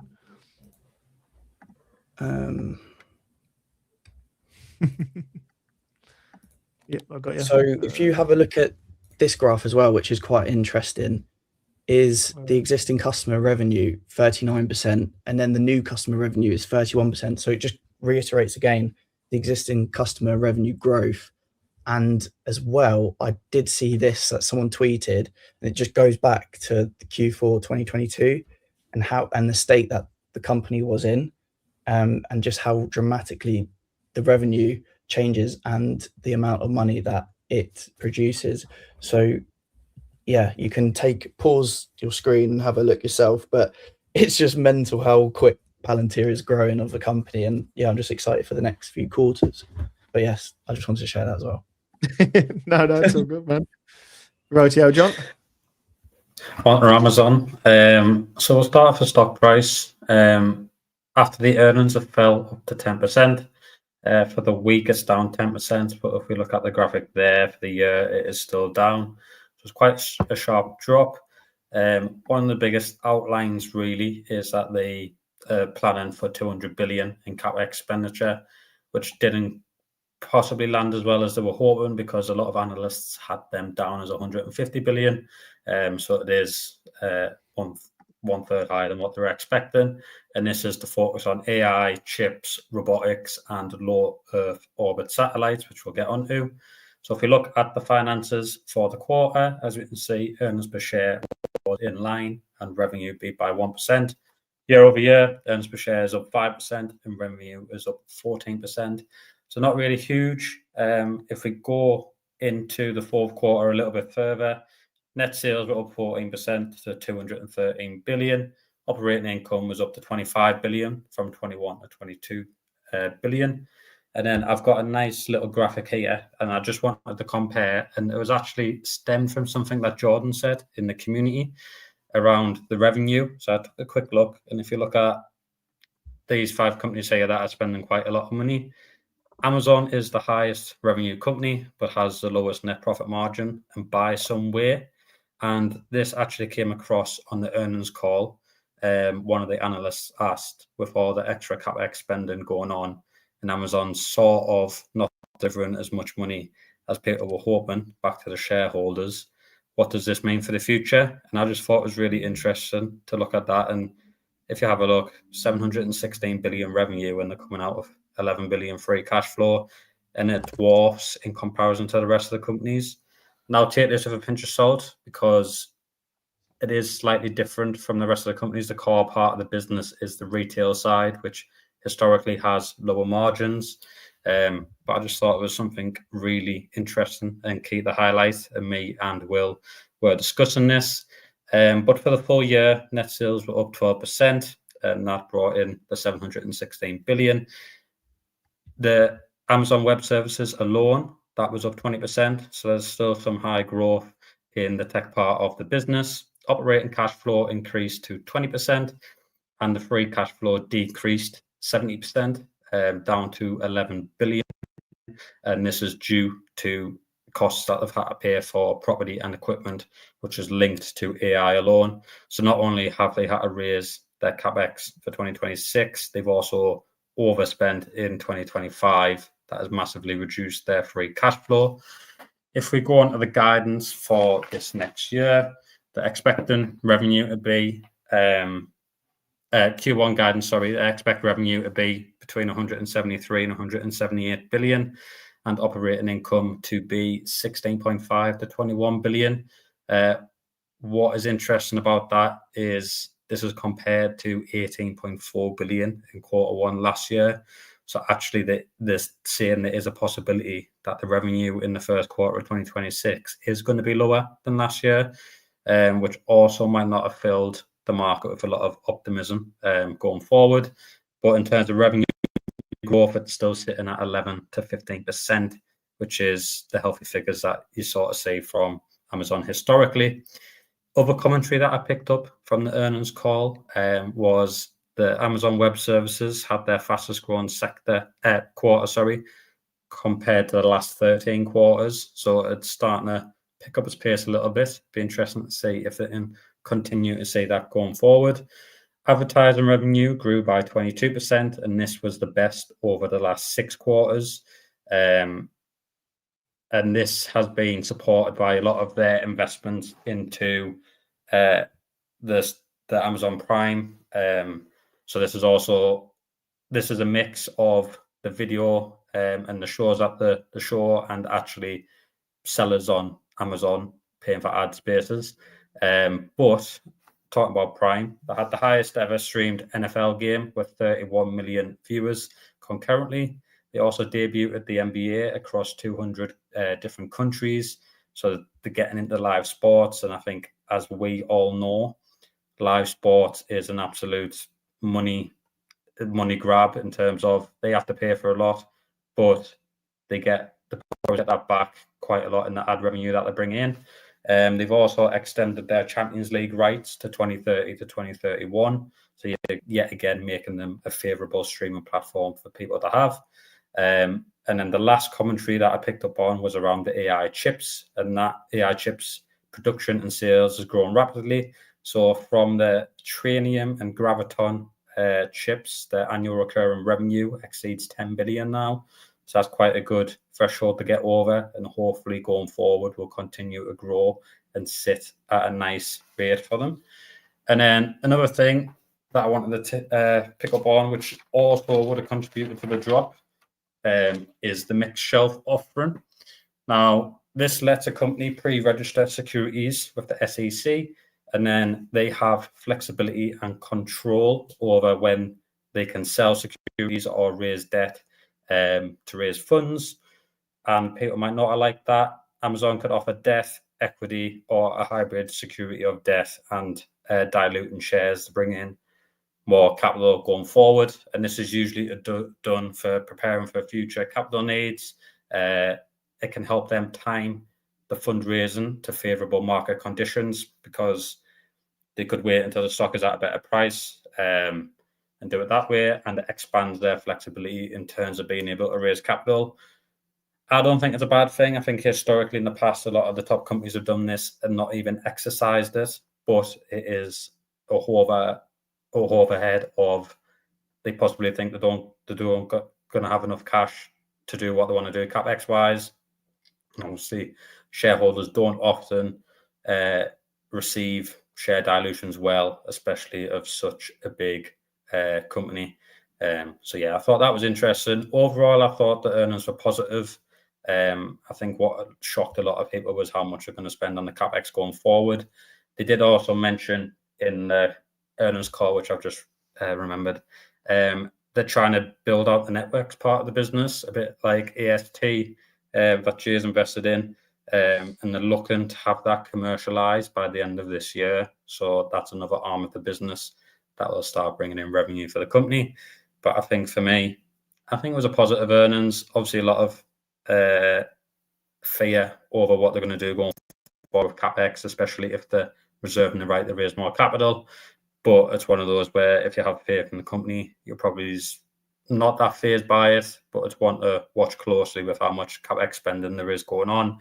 And on the right side of the screen now, you can see a comparison of all the confirmed / guided capex expenditure for 2026. And Amazon currently have the highest capex budget going into 2026. They might not spend it all, or they might spend more. But I just thought it was interesting to highlight. Anybody else got anything to touch on that? No. I guess I just say that Amazon's always been quite a low margin business in terms of how they operate, and obviously the main commerce side. AWS is much higher margin, and that sort of is helping prop up their capex and support that lower margin side. And I think they've always been, their sort of business approach and strategy has always been reinvest, grow now to have more revenue in the future. But obviously the main thing that a lot of investors are taking away, and the reason for the drop, is that their capex to their free cash flow ratio is so much further off or higher than everyone else. Because as John just showed, like, their capex is the highest and their free cash flow is the lowest. And obviously those numbers don't add up. So there's going to be some sort of short-term added pressure in selling off securities or acquiring more long-term debt. But that has almost always been the way for Amazon. So I think if you're a long-term investor in Amazon, that's kind of part of the package of what you're buying into. Anybody else got anything to touch on Amazon there, or? No. Right, Ben, if you want to show me your screen again, mate, and get that ready, we'll the next thing we're going to be touching on is the AMD and Ben's story with that. So I know you've been holding that for a while, Ben. So yeah, if you want to share away, mate, and we'll jump straight on that. Yep. Right, yeah. There you go, mate. So obviously, first off, they did beat earnings. They beat their EPS of, well, they expected $1.32. They reported $1.53, beat by 16%. And then their revenue they expected was 9.67 billion. They reported 10.2 and beat by 6%. So that's AMD. I'll go through it fairly quickly because I know obviously this has been a long stream for everyone, but some key financial highlights here. Obviously the fourth quarter 2025 revenue, 10.3 billion, up 34% year over year. So strong growth with AMD. And the fourth quarter 2025 net income, 2.5 billion, up 42% year over year. And yeah, the free cash flow thing as well, at the moment, like $2.1 billion, nearly doubled year over year, which is huge. And their EPS 40% year over year. One thing I'll touch on is obviously one of my, like, the thesis for me with AMD is the fact that AMD have gone down the chiplet route compared to NVIDIA. NVIDIA have always gone down the route of monolithic, and the chiplet design could be an edge for AMD when it comes to obviously the next kind of phase of AI, possibly. Obviously, it's not guaranteed, but obviously NVIDIA are winning the race at the moment, especially as at the beginning it was obviously training And if I have a look here, data center, AI accelerator, TAM, inference growing at 80% CAGR, which is just mental. And also the fact is Lisa Su does underplay like the market a bit. Like I would say Jensen's a bit more bullish with the market with the TAM and everything. I think his predictions were higher, but Lisa Su downplays it a bit. But yeah, going back to the chiplet part of it is chiplets have a better yield cost, great for inference, and detects defects, kill one tile, not the whole GPU, which is huge because obviously as all these big companies like Meta, they'll be obviously wanting to save as much money as possible, obviously because they're spending a lot with CapEx, and chiplets could be a good answer to it. And I believe AMD will gain market share as we grow into inference. And I've got a few more charts I'll just quickly show you in a minute. But yeah, as we'll be moving from training to inference, obviously training is always going to be there in the AI space because obviously you've got to train the models all the time. But inference is obviously, if you don't know kind of the difference, like inference is, for instance, when you speak to ChatGPT and it will spit out an answer, things like that. Yeah, so AI data center training, the learning phase, AI data center inference, the working phase. Lisa Su said the company is ready to scale its AI business to tens of billions in revenue by 2027. AMD expects AI inference demand to grow 80% per year in the near term. That's what Lisa Su said. And I'll just show you as well some more graphs that I did find. And it's just what I wanted to just show is just how inference is going to be huge in the next few years, and how a lot of money will be spent on obviously they'll need the compute to do with inference AI.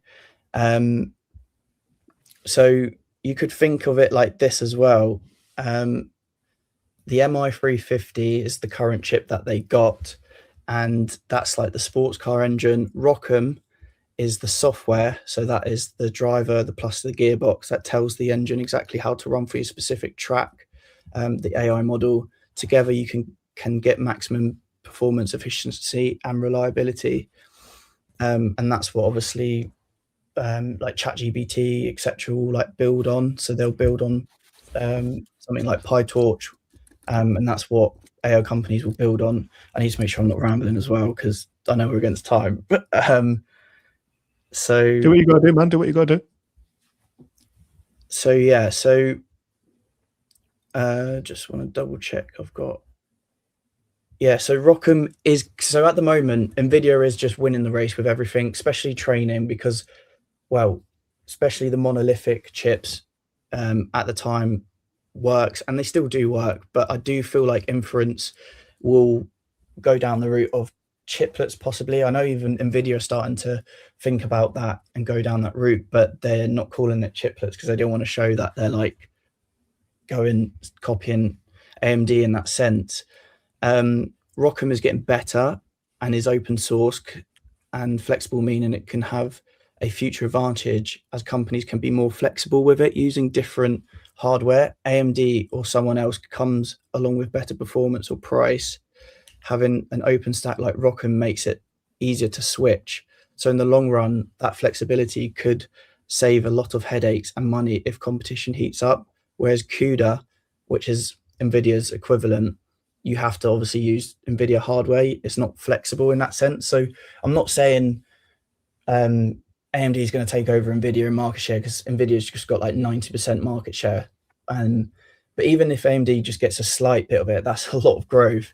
But what happens if Nvidia does maybe slows down and maybe AMD does catch up with what they're doing, especially with the MI450 chip that's coming out, which is what a lot of people are anticipating? Then a lot of these companies, they'll like the fact that ROCm is very flexible, whereas CUDA isn't. So they save money in that sense. But anyway, so just going on to some of the finances as well.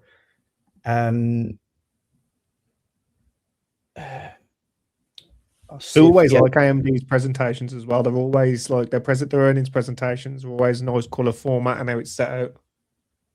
Oh yeah, no, that's another thing with companies. I love it when they have good presentations because it's sometimes annoying when they don't. But anyway, 390 million in sales to China from a previous backlog, plus a 360 million inventory reserve release.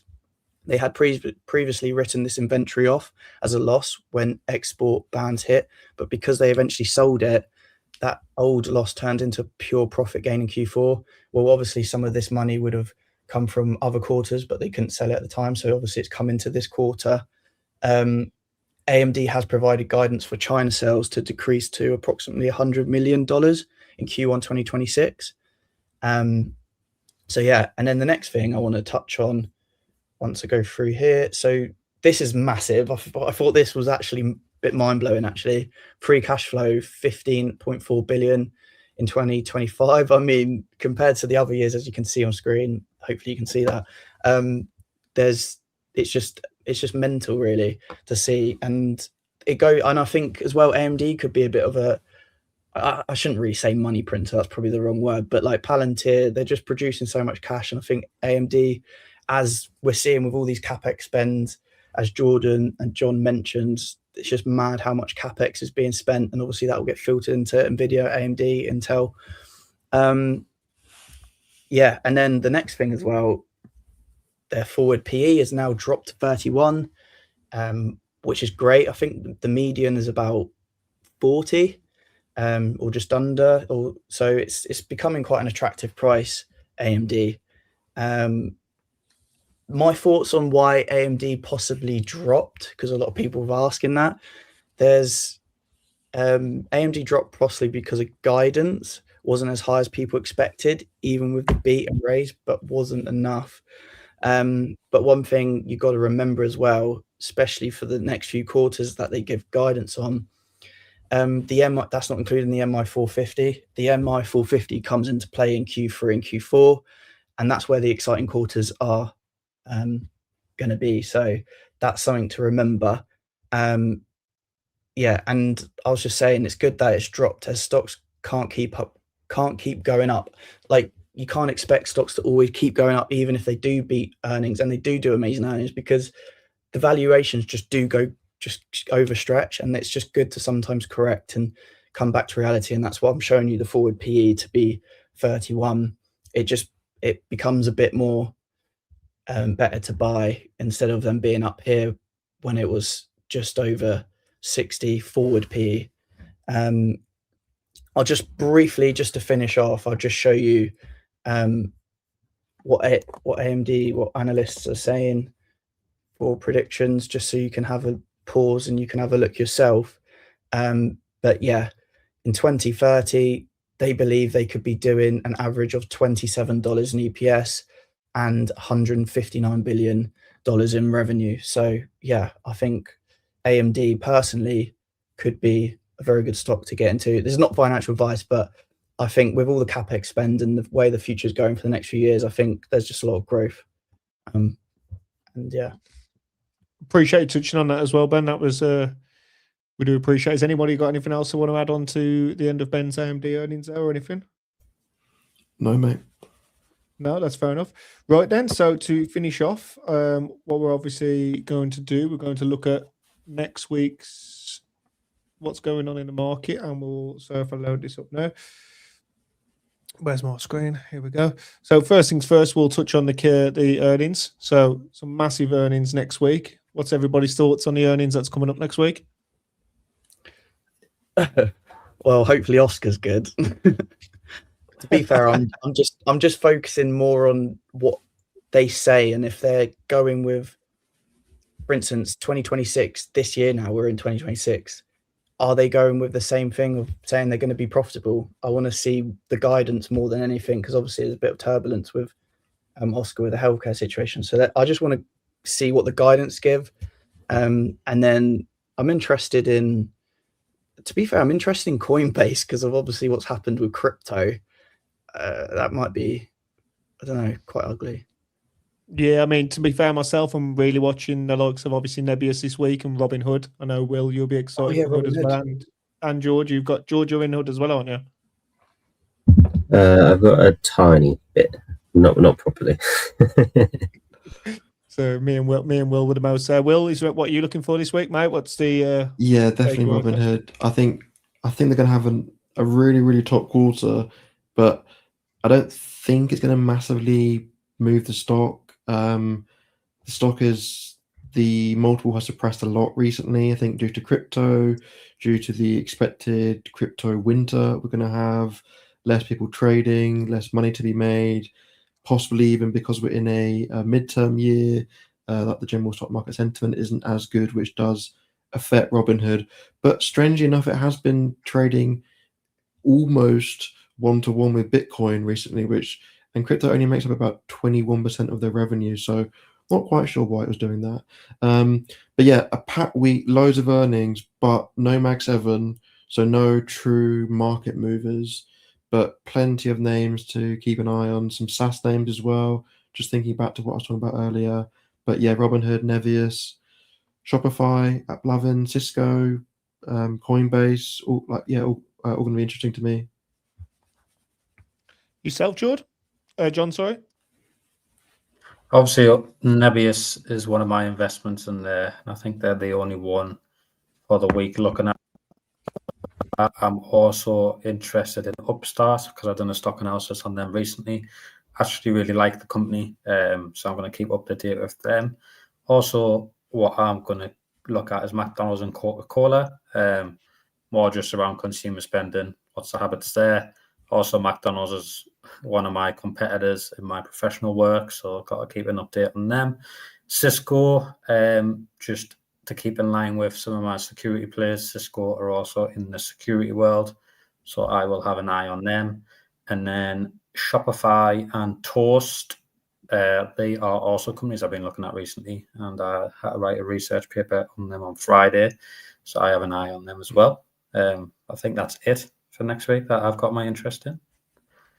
Yeah, it's quite a busy week. Like I say, you got the some of the ones like Cisco and stuff like that as well. So some pretty big companies that are reporting earnings. Has anybody else got anything else to touch on this? Will, George, John? I guess Monday, Tuesday, Open and Spotify. Those are two stocks similar to Reddit, which seem to have had continuous earnings over the past sort of 2 years and share price rises to see if those continue that. Vertiv on Wednesday, a really important one data center wise, so that'll be interesting to see because it seems like it's been a really big quarter for data center infrastructure. So they'll probably be quite strong. And then I'll be watching Pinterest on Thursday as well. They're such a cheap stock. They just need to talk about how they're going to grow and expand from here and actually show a sort of bit of a growth side, because otherwise their valuation at the moment is super cheap. Do you still hold Pinterest, George? Again, similar to like a really small amount, but not properly, just sort of following it. No, that's fair enough. Will, anything else you want to touch on this before we look at the macro? No, man. Let's move on. No, Rotio. So that'll be them. So then obviously the key events next week.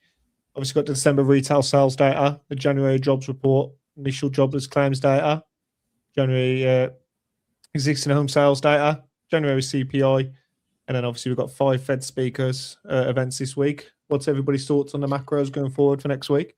Yeah, so I don't think that this week was as important until we got the numbers for the week we've just had. And because we've had some pretty dire jobs data from the week we're currently in, so I think the jobs data for next week becomes that bit more important, just to give a true reflection of where we are. I think we're finally getting data which isn't all drawn up with the last government shutdown as well.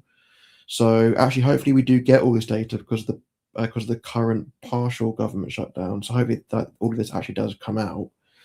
But yeah, I think all of it's pretty important because the macro is very slowly beginning to look a little bit rocky. Even though I do think it is important to remember that the macro can take many, many months, often many years to actually unwind. So even though we did have the rocky jobs data this week, obviously potentially next week as well, I'm not sure what the numbers will be yet, but it doesn't instantly mean that sentiment's flipped and future growth is gone, and like definitely going to be in like a recession like that. Like, it doesn't mean that at all. Like, it takes like a long time to unwind the macro, and perhaps we are, but I think we are towards the start of that. So the jobless claims data, very important. And then, of course, the CPI inflation data on Friday is going to be really important. It's not the PCE, which is the Fed's preferred inflation data, but I think, I think it's important to have a look at the CPI as well. So, and I guess with the Fed, with 5 Fed members speaking as well, it might just give like an idea of where we're currently at. Are they going to cut soon? Some people were starting to say that we should because of the jobs data this week, and possibly that they might throw their opinion out on Kevin Walsh as well, which is obviously very important to the macro moving forward a bit more towards May, June. Anybody else got anything they want to touch on that data? I think I always put a big focus around inflation data, so I'll be watching Friday's numbers quite closely. Inflation is a big one for me, especially with the sort of string of rate cuts that I think are obviously prioritizing job side and company side over the inflation side to see how that's evolving, because it is like a persistent issue that does need to change long term. I think one thing that's not been added onto here as well, Will, which I don't think is a crazy, well, it's something to watch and keep an eye on, is obviously there's another possible thing of a looming government shutdown again next week, isn't there? Yeah, we just need to see how that all plays out. And if obviously we're looking at poly markets, for so to speak, there's a 60% chance that it happens at the moment. Okay. Yeah, I think that's currently like a day-to-day, hour-to-hour type thing to be aware of, really, because that can change at any point. Yep, that's exactly right. So it's definitely something to watch, but not something to linger on, in my opinion. So from that, we're going to go into predictions now. So obviously, as of last week, these were the predictions that happened. At the moment, me, John, and Will are leading the charge. The stream is having a bit of a tough drought, and Jordan obviously got one wrong as well. So first things first, let's move it down the list. Will, what's your prediction for next week? Oh, I wasn't quite ready for you to come to me first. I think, shall I go with you know what? I'm going to go with my first bear, and I'm going with my first red week. And yourself, Jord? I'm also going to go bear and go red. And yourself, Ben?